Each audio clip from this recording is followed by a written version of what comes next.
What's up, everybody? I'm not going to go to the full intro because this is the first episode, and I forgot that I should probably do some sort of intro before we actually get into the actual meat of the show, and that's my bad. But welcome to On My Own Terms. In this episode, we speak with Mr. WillsToyClearance, and the deal is I did not remember that we were going to call it On My Own Terms when we recorded this. So this is what you get with the ADHD boy. I'm excited, you guys. WillsToyClearance has been streaming for some time now. He does all kinds of things on his Patreon. He's just a really good friend of mine. And I would like to introduce you to our conversation with WillsToyClearance. Yeah, let's go. What's up, everybody? Bad Gamer popping back in. How you doing? How's it going? Hiya, mama. Hiya, daddy. How them kids? How is this podcast? This is the first episode of the new podcast sponsored by Bear the Hairless and Jen the Fearless. If you're not following Jen the Fearless on twitch.tv, go do it. She's got a lot of love for us. And Bear the Hairless also has a food blog, and we can talk about that when they're on the stream, because you know we're having them on. We're on the podcast. I'm so used to streaming the area I'm in. But today, my first guest, ready to start this, as our friend Arkham Lover 14 says, this dumpster fire of random conversations with my streaming friends is the one, the only. You know him, you love him, you love a boot sale, Mr. WillsToyClearance. How you doing, buddy? Good day, me bonza mate from down here in Australia. I was just putting some shrimp on the barbie and I thought I'd come pop along.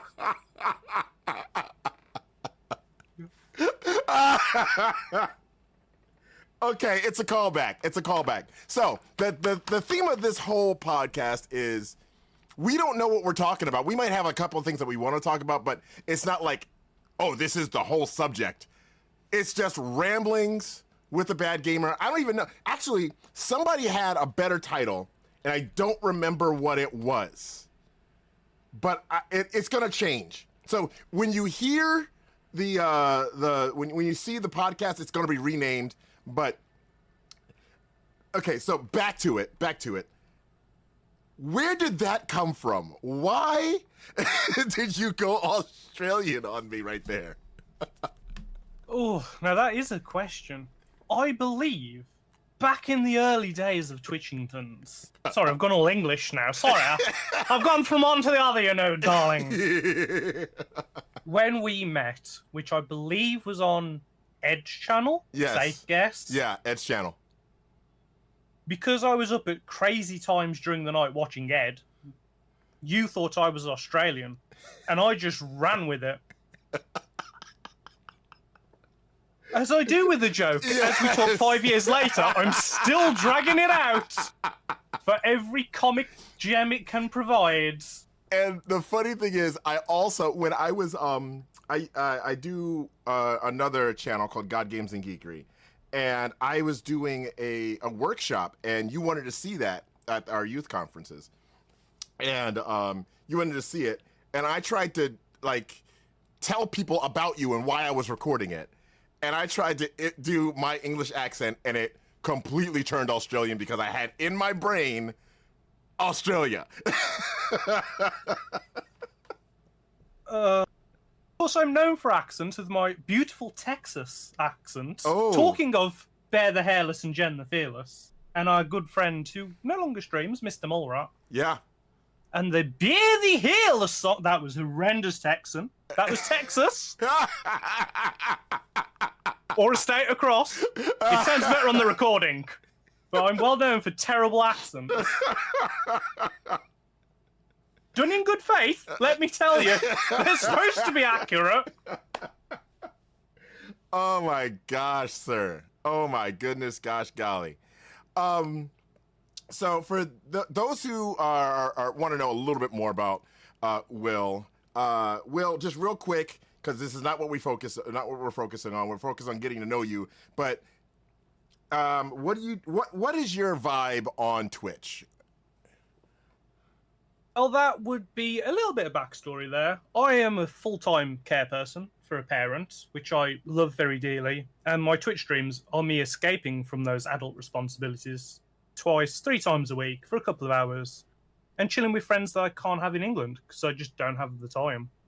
Yeah. So they are very important to me, my Twitch streams. They don't look it, nor sound it, but they are.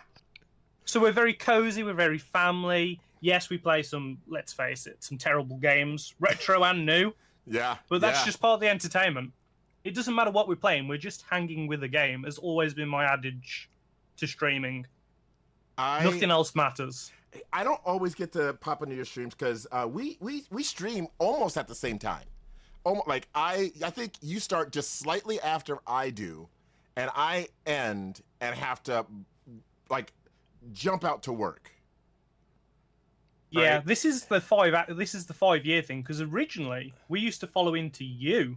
Yeah. But your time's changed when you took on the new job, I believe, which is how long ago? About 5 years ago. Yeah, so I think we got to know each other for a good maybe year and a half. I think I've been streaming 6 years, something like that. Yeah. And then your time's changed, and then we've ended up sort of crossing over slightly, but it works. Yeah, absolutely. Every now and then we get to raid into each other. Like if I go to on a long stream, or if I don't have to work that day because American holidays are weird. Americans are weird. Americans are weird. I mean, I think you could be an American. You might be. I honestly think I'm getting trolled right now, and Will is actually in America with how weird he is. I mean, this could be true. Apart from it's much grayer, darker, damper, English here. The smell of fish and chips and tea drift through the air like a heavy fog.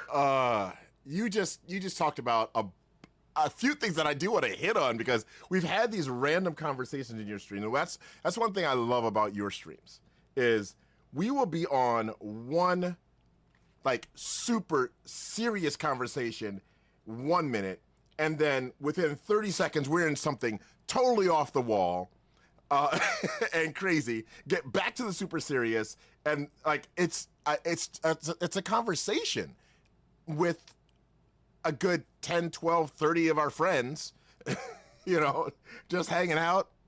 And you said something the other day. You guys were talking about tea. I don't remember exactly who it was, but it was you and another person talking about tea and how the best tea in England was. What is the best tea in England? Oh dear. No, this is a war starting within England. Right. England or Britain? Okay. England would say Twinings, dear. The Southern tea, the posh tea, the Queen's tea. However, above me comes Yorkshire, which is like its own country, but it's not. It just thinks it is. So, and like they have Texas. Yorkshire tea. Yes, very much like Texas. Shoots guns in air. OJR. Yes, man. Don't get me Outdated wrong. reference. I do love Texas. My favorite. I used to travel with the circus, and one of my favorite states to travel was Texas, and we hit up Jefferson, Texas. Shout out to Jefferson, Texas.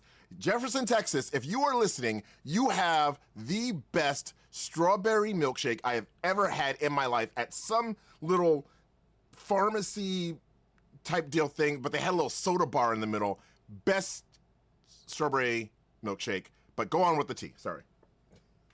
If we're going to go all, as you say, from one thing to another, can I also shout out Morat, Bulls, Mrs. Mickey, Yes. Val? As a wonderful two couples from Texas, they took me in so quickly as family. I mean, we spent lots of time together through lockdown and the like. And it was really nice to be really included in their culture. within Texas. Very seriously, they are such a lovely family, and they are a family together as two couples. It's incredible. But yes, tea. So we're switching from funny to serious as example. Yes. But Yorkshire's they make their own tea. You know, very, very northern. Very, I don't want English tea. I'm going to make my own tea, and that's going to be the tea for me. And then when you get to Scotland, who are actually north, Yorkshire pretends to be north. It's northern, but it's not north. All right. And the Scotland just, boil haggis and thistles, and they call it tea, and then deep fry it. Boil haggis and thistles, and call it tea? Wait, what? What you need to understand about Scotland is they're always very drunk, and they like everything deep fried. Wait, say that again? Scotland are very drunk, they live off alcohol, and love everything deep fried. Scotland is Wisconsin? Yes. Oh yes. my gosh! So I live in American Scotland. Practically. Oh my gosh!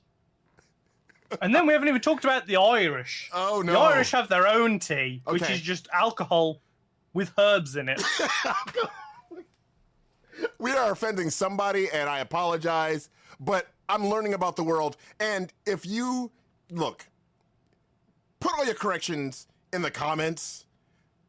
But still rate do the high ratings because if you like it. But if you just don't like those comments, don't rate us low because of that. Just put. I want to know the comments. Also, it's at WillsToyClearance, twitch.tv/@WillsClearance. Australia, DY7. Alice Falls. And of course. I love how you have that already. You have that ready.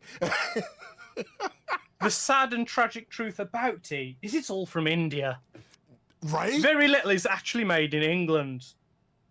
So we all have these tea blends from 200 years ago where, let's offend some more people, we ruled India and then we gave it them back, but kept the tea plantations. Oh my gosh, that's terrible. And we are very bad for it. Do not get me wrong. But we go on about British tea, and it's so British, and it's... Oh, no, it comes from India. You ask me. I don't know. Just Britain in a nutshell. Oh, we claim everything's ours. Got nothing to do with us. I actually saw a comedian that talked about that. He talked about it was that and religion in India and Britain, and I absolutely loved his bit. I don't remember who he is, but hey, if you know, also put that in the comments because I want to go watch him. But why Will's toy clearance? To me, toy clearance means like you've got toys, you're selling them, you're clearancing them out. Like I don't need these anymore, so we're gonna give you these at like rock bottom prices. That's just an American view of clearance to me. I mean, yeah. Thanks you for the advert. Checks in the post.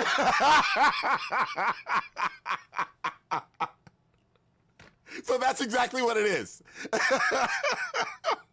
Well, of course, I actually started on YouTube before Twitch, which was just me doing toy videos, selling toys, going around my booties. Let's not go into Australian, but buying stuff to sell on. Okay. And then, because I like brands are a thing, my business mind went, let's just call Twitch the exact same thing. Yeah. So that's why it's WillsToyClearance. Yeah. Or WillsToryClear, or whatever anybody else wants to misread it as. WillsToryClear. Never saw that, and now I can't unsee it. Oh, yes. Oh, that's great. Oh, man. So, what's been your top find when it comes to toys, if you think about it that way? Oh, man. That is a tough question. I mean, financial-wise, there are a few up there. Personal-wise, there's obviously different that hit me. Yeah. And we were talking about, which we'll come on to later, about pop culture and what sat with us, what we discovered. Yeah. And I think that's a huge thing, what personally hits you. But For instance, I brought a Holly Hobby playset. You guys know Holly Hobby, right? Yeah, Holly Hobby, yeah, absolutely. This was an original playset, Knickerbocker, 1983, mint. She kept it in her loft, in a bag, since 1983, Boxing Day. It must have been an unwanted present, right? Yeah. I paid £1 wicked quid for it. That's $1.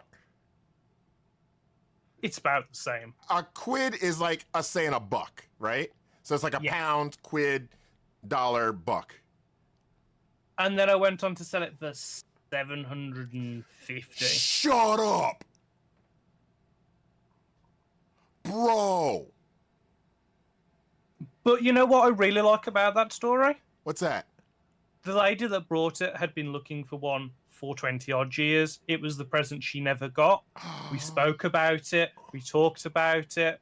She was really passionate about it. I even offered it her for less, and she was like, no, that was your price. I am going to pay it. I've always wanted one. And I mean, when I opened it, it smelled of the 80s. It was box fresh, Christmas, Oh, yeah. time capsule in a toy, which is something else I'm really passionate about. So and do you she think... got it, and she loved it. Is she going to open it and play with it, or is she just going to display it? Well, back in those days, Lem, which I'm sure you don't remember being 21, toys weren't actually taped down. They were just a box. So you could open it and enjoy it. Yes. It was just... People weren't pinching things out of boxes or anything. They just picked it up and took it to the store and paid $4 for it. And... Back in the good old days. Back in the day. Back when I was that toy's age. Man, I have some toys hanging out just around the stream cave and in the garage. Like, I've got some old Marvel action figures, like Marvel Universe action figures. I think I have a Peter Parker somewhere around here in house. I've got G.I. Joe Rise of Cobra Snake Eyes right there, a DC Universe Mr. Fantastic right there. But I've got some Bionicles. Those definitely been opened. But like the Marvel Universe stuff hasn't been opened. It's not in the best condition, but do you like... It's just been sitting in the garage. My wife says, sell it. I say, what if when we move, I want to display it, right? What's your take? Sell, open, keep, stored away. Oh, again, this is going to be very piece by piece. I mean, I'm a vinyl collector, right? Yeah, absolutely, yeah. So, I mean, I collect everything, but vinyl I tend to keep sealed, even though it's brand new, and there'll be thousands of them. I keep it sealed because I believe one day mine will be one of the few that's left sealed. Yeah. The same thing comes along with toys. Now, if it's of cultural significance, you're talking, I don't know, the Kenner 12 backs, right? Your Han Solo, your Jawas, the original Star Wars. To me, it would be such a travesty to open them. Again, it's like a time capsule in a toy. Yeah. But also, if it brought you enough joy to open it from the 70s, you were like, I want to relive Christmas 1977. I'm going to open that figure.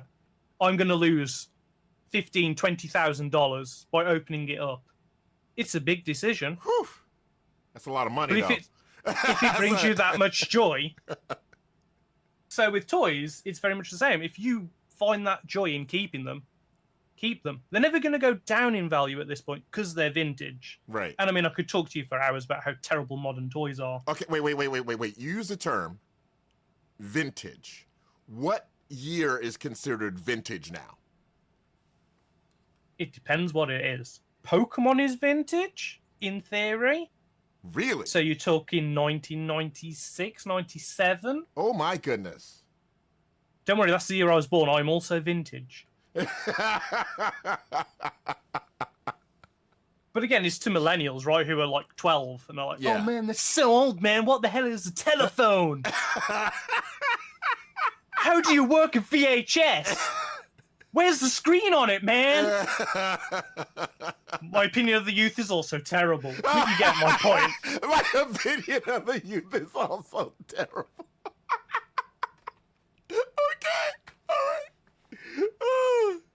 But you are a kidult, then. A kidult is a phrase from my favourite toy hunter, Jordan Hembrow. Okay. I don't know if you know of him. He's No. American. You're the He works out in New Jersey. You are literally the only toy hunter I know. Well, he's who inspired me to toy hunt.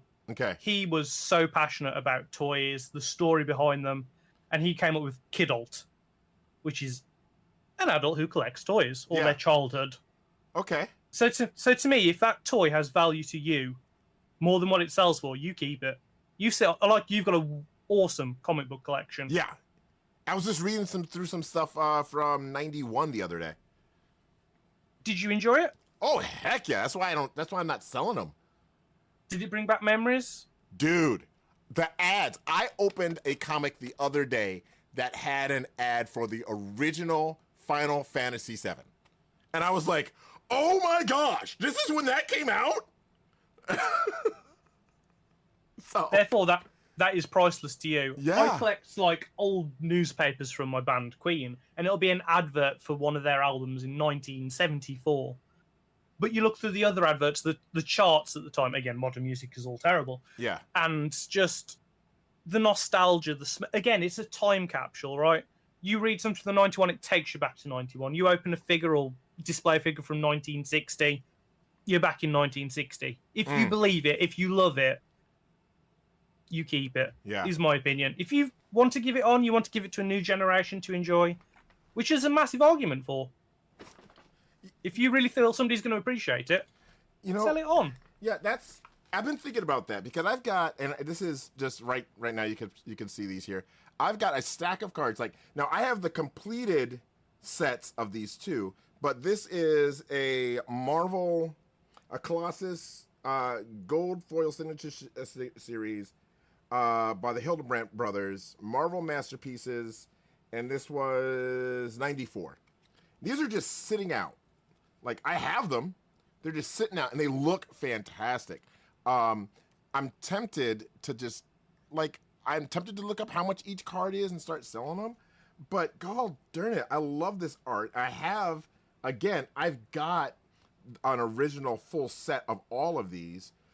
But, like, I have two of these. I have two of, where is it? I just saw it. I've got a Scarlet Spider right here. You can't see it but there we go. I have this Scarlet Spider, and I have another one. So, like, why am I holding on to these? Somebody else might enjoy these. So that's also where I am with collecting. And do I sell these things that I love, but I have other pieces of it, Trading cards are interesting.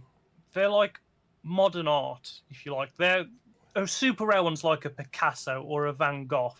If you appreciate it, you frame it and put it on a wall. If you enjoy the artwork, because that's what it is, they're collectible little artworks. Yeah, they are. They're beautiful. And you've got a full set, but I imagine, like me, they're all in a folder. Yes. And you do look through them occasionally, but they're not on display. No. You stick that in a little picture frame or make a montage of a few, or you're very good with your digital art and gametography. I hope mine checks also in the post. But they're crossing right now. yeah. But you appreciate art, and then you've got them all away in a folder for collectability's sake and investment's sake, shall we say. If you've got extras, display them. Enjoy them. That's what they were there for. And then if you've still got doubles that you don't want, maybe then pass them on to somebody who'd appreciate them. I'm thinking about this, and you mentioned gametography, which is one thing that I do. For those that don't know, that's doing photography in video games. Is exactly what it sounds like, but just in case you're a little slow on the uptake, it is video game photography. And I'm looking through some of these, and you said it's like gametography. Maybe some of these, maybe I try to duplicate them in game. Like, we just got a Jubilee in Fortnite. What if I try to do that? And Could be cool. This is, honestly speaking, this is all just content. I'm thinking, as a content creator, now I'm thinking, man, that's just content, isn't it? I will say that is a thing when you become a content creator. I feel like sometimes you lose the pure enjoyment. Yeah. And you just think, oh, that's content. Oh, that'll be great to fill 10 minutes. I mean, I'll let you into a little streaming secret here. Yeah. Words on stream on my stream is free content. I don't have to be at the desk. It can go on for half an hour. I don't have to do anything. And within my 4-hour bracket, there goes 45 minutes. Ooh. But the most important thing is people enjoy it. Yes. People take part in it. Content shouldn't be selfish. If you know, it's really hard for me to just sit here and not present, right? Yeah. Yeah. But absolutely. as a whole experience of a stream, if that's what people are enjoying, that's why I want them there. I want the space to be enjoyable. God darn it. Now, God dang it. Now I'm really thinking this is 1000% content. It is an art, like creating the art. I'm already creating the art. It's just being inspired by this shot. And I do the art for the content anyway. The thing is, though, you'll introduce people to those cards. You'll be bringing some of your nostalgia to people. Like when I've opened post on stream, it's not about me showing off what I brought. It's about going, did you guys know this existed? Do you know about this? I'm sharing my personality with it. And you can do that through the cards, you know? You can get people to pick out, oh, which one do you think is cool? And you can give them the lowdown about who it is, which comic it's from, and then go and take that picture. It's a story. It's a time capsule you're sharing with people. Oh my goodness, Will. Speaking of time capsules, we talked a little bit on your stream about old TV shows. Do you remember the show Reboot? I do not. Have you But it doesn't ring a ever bell. seen that? Right now, for those that are listening to the audio piece of this, I just found a card from this is a 1994 5 of 10 suspended animation card from the show Reboot. Oh my goodness. That's amazing. All right. God darn it. But we talked about old shows on your stream before. Now, and you started talking about some British ones that I was like, I don't know that. And then I started talking about American ones that you were like, yeah, I've never heard of that before. What are some British shows that you're like, yeah, that I don't understand why Americans don't know that show? Good question. Now, to come back to the fact, I'm weird, right?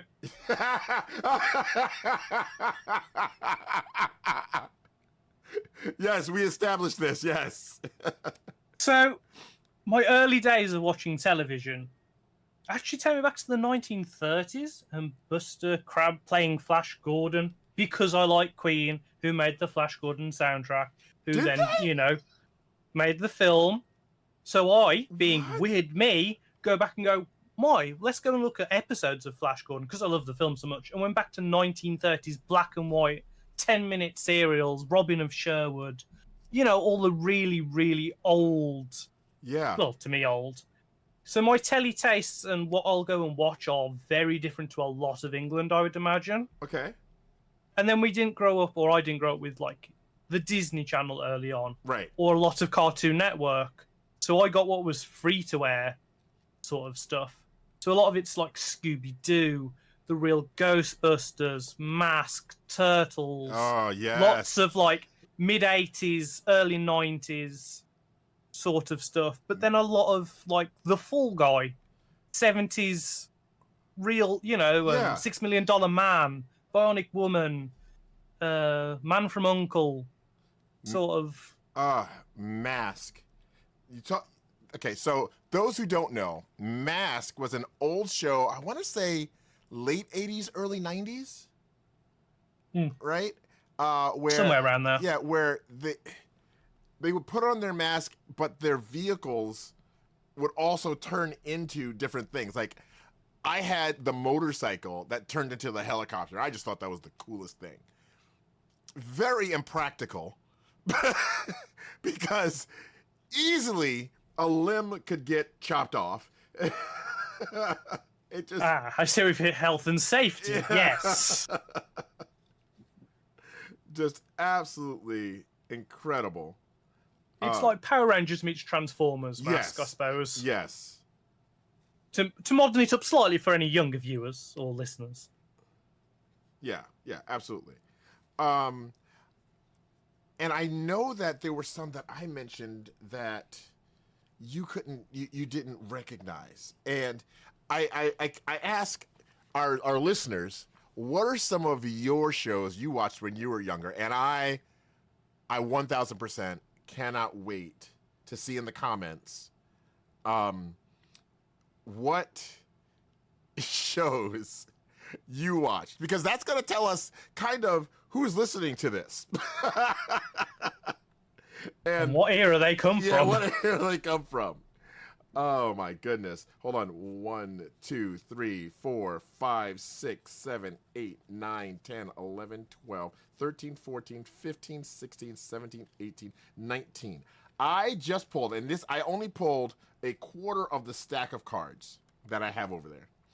I have 19 examples that I could use in Fortnite from the Marvel characters to do poses and shots from.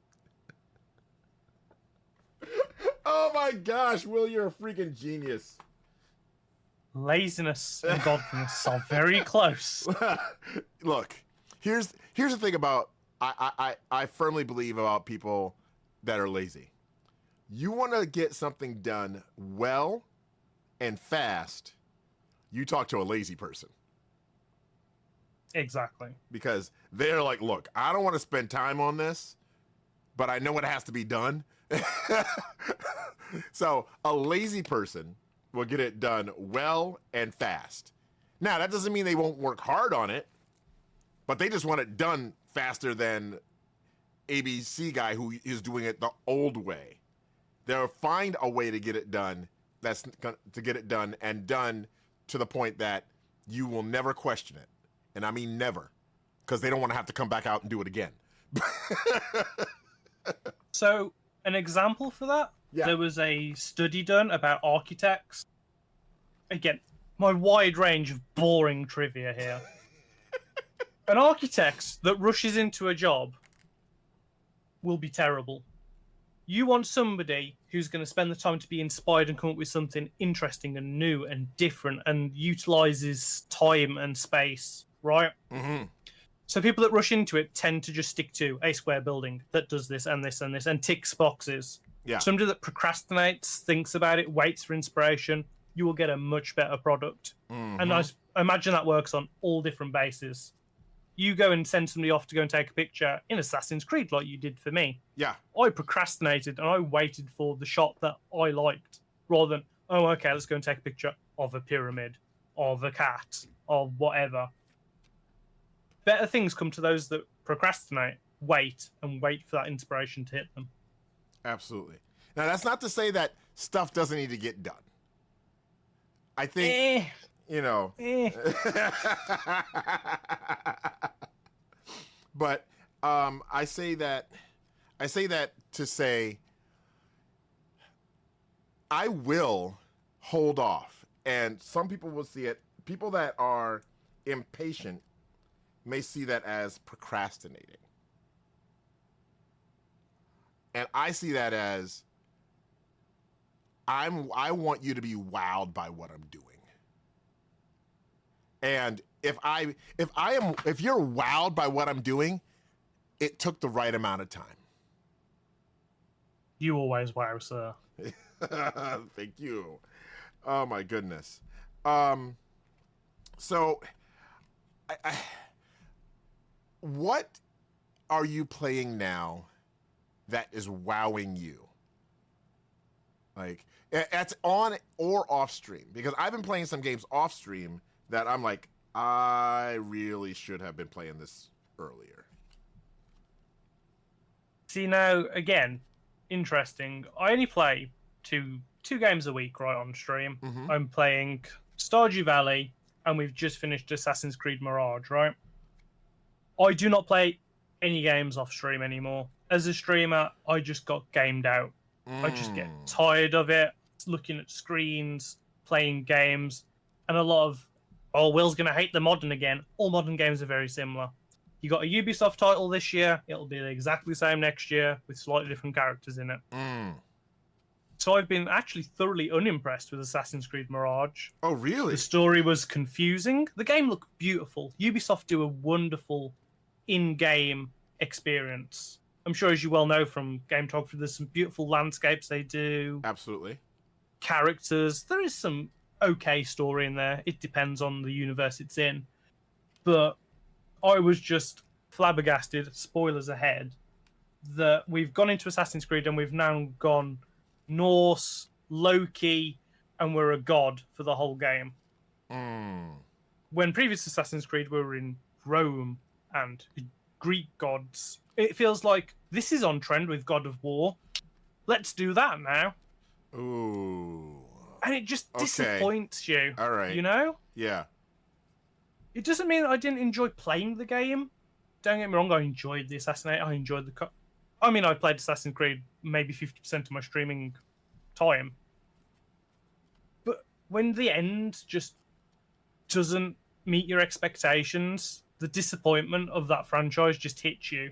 I don't know if you've had that on games as well. They're a game for lately. However, I would say that I have been impressed with games that I never thought I would like. That just weren't my thing at one point, you know?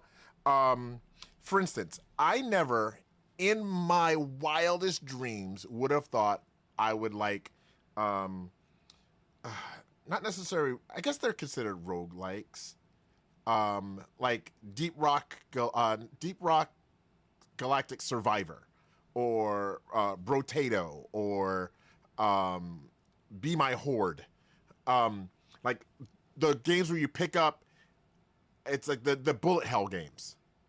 Yes. Yeah, like I never thought I would love those because I thought roguelikes were like Souls games were roguelikes. I thought that was where I was, and I was like, nah, man, I can't do that. Those are too hard. I play on baby mode for all my games. And I just, by the way, shout out to Ed Placencia for the term baby mode. I just can't do it. And then I don't remember what game it was. I got it in a Humble Bundle, and I was like, look, I might as well try it. Our friend Darth Kryptonite started playing Brotato, and I found a couple of games like that, and I was like, oh, this is actually fun. Oh, you're supposed to die so you can just get more? Oh, okay.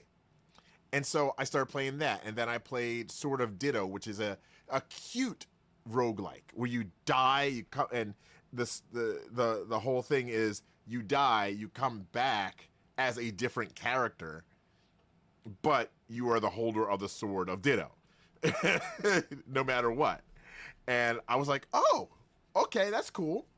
So, yeah, there's been some games lately that, and some other games that I've been putting off. People have been trying to get me to play. Our friend Zoltar has been trying to get me to play Disney Dreamlight Valley for over a year, and I had it. Whoa, friend.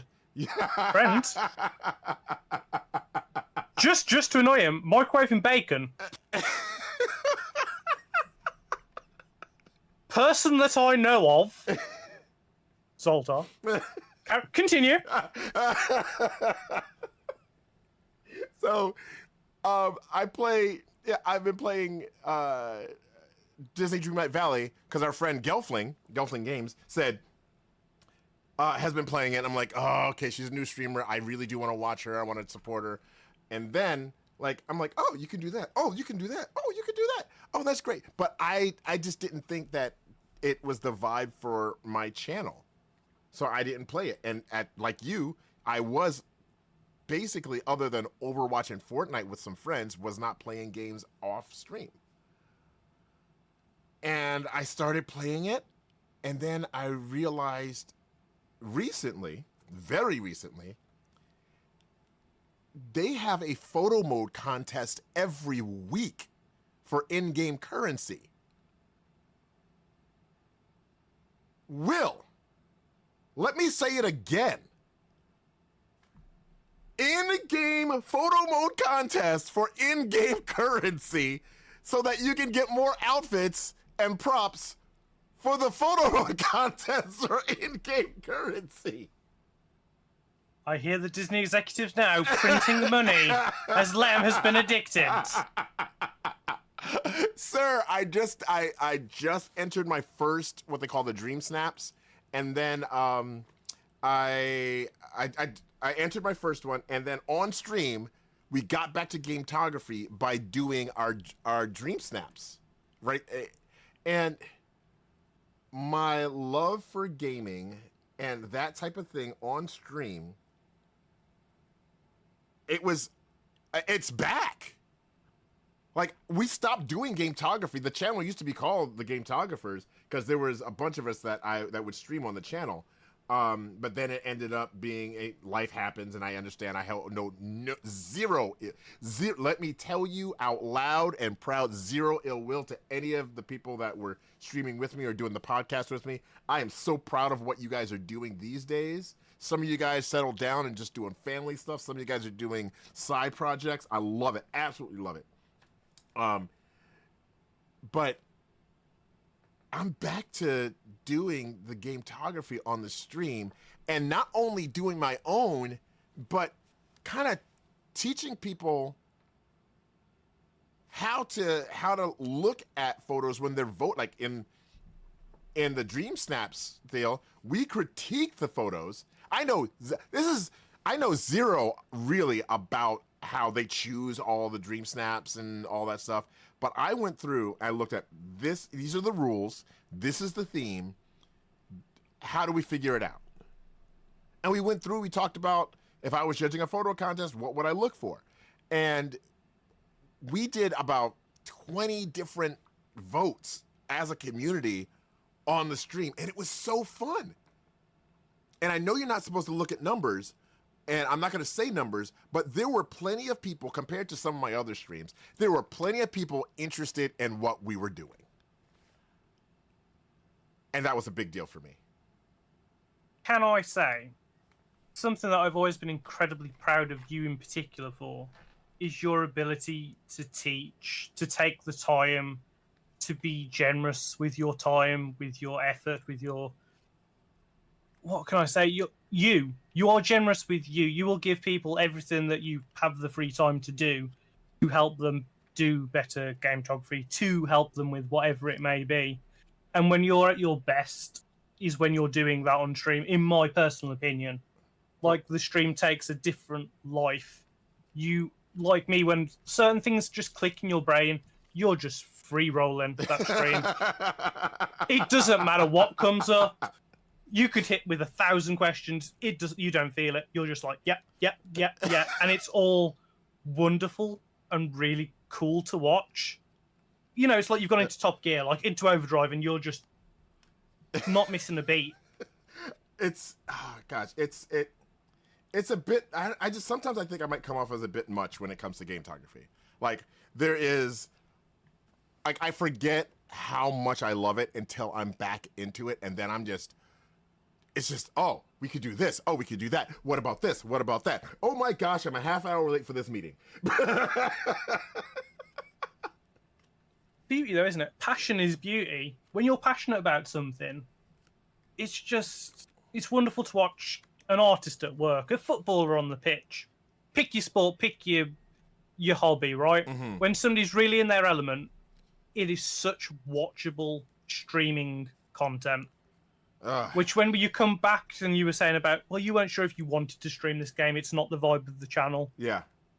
That's where it goes, but that's you. And people have come to see you as much as the game. And when you're enjoying yourself, the simple early rule, lots of Twitch, first guide to streaming on Twitch tell you is stream what you like. Yeah.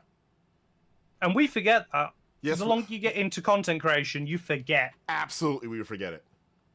Or you stop enjoying it. Yeah. Because you're doing it too much. I have a friend who will remain nameless, who's a streamer.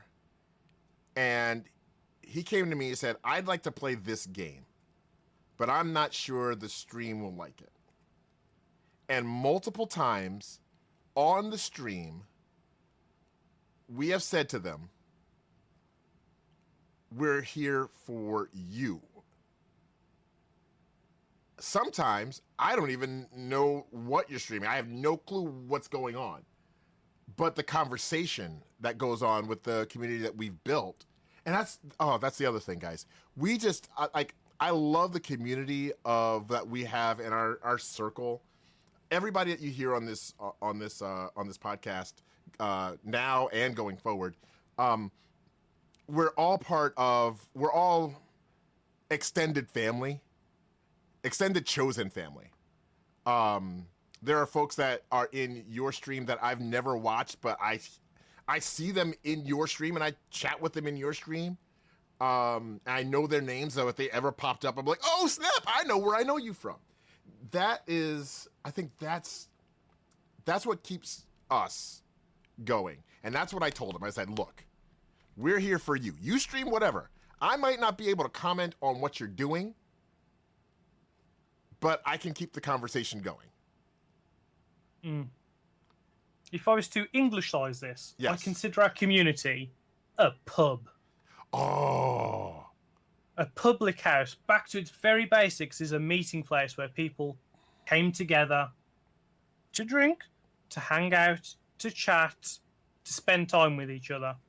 Now, to modernise that pub, if there's something on the TV in the pub, all the Ted Lasso fans are into this right now. But it doesn't matter if that's sport, if that's news, it doesn't matter, because that's not what people have come to the pub for, nor the music on the jukebox. They're here to see you, to see me, to see Chad, to see Jen, to see whoever it is, and talk to them and hang out with them. And the internet, the Twitch streaming community is just that pub. Yes. You're clicking to go into that door. Doesn't matter what's going on. You're there for the people that are in there. Wow. That... Spot on, sir. Spot on. By the way, I grabbed the rest of the pile. 56. 56 potential challenges. These are I could do one a week for a year. I probably won't, but I could do one a week for a year. And that's just his doubles, people. That's the doubles, bro. Oh my gosh. Will, this has been a great chat. And I don't know whether how much editing I'm going to do. I'm probably not going to do much editing at all. So, can you please tell people where they can find you and 3 great things about yourself? Oof. You can find me wherever toys linger. Where? Oh, you meant seriously? I was like, nah, you think I'm kidding? You think it's a lie? Nah, seriously. I'm in your closet right now. Oh, wait. You can find me on Twitch. You can find me on X/Twitter or whatever it's called today. Instagram, YouTube, Patreon, eBay. Other platforms are available that I'm sure I'd be on one day. Will's Toy Clear, because it's not long enough to put Will's Toy Clearance. Will's Toy Clear. Or hold on, what was it? Will's Story Clear. Oh yeah. Story Clear. All those books you need come to Will's Story Clear. Oh my gosh. So guys, that's it. This is again, I know the name isn't Rambling Was a Bad Gamer, but that's what's stuck in my mind right now. But thanks for hanging out with our rambling that has made little to no or great sense, depending on what you say in the reviews and the comments. Thanks for being here. And Will, as we say, what were we talking about again?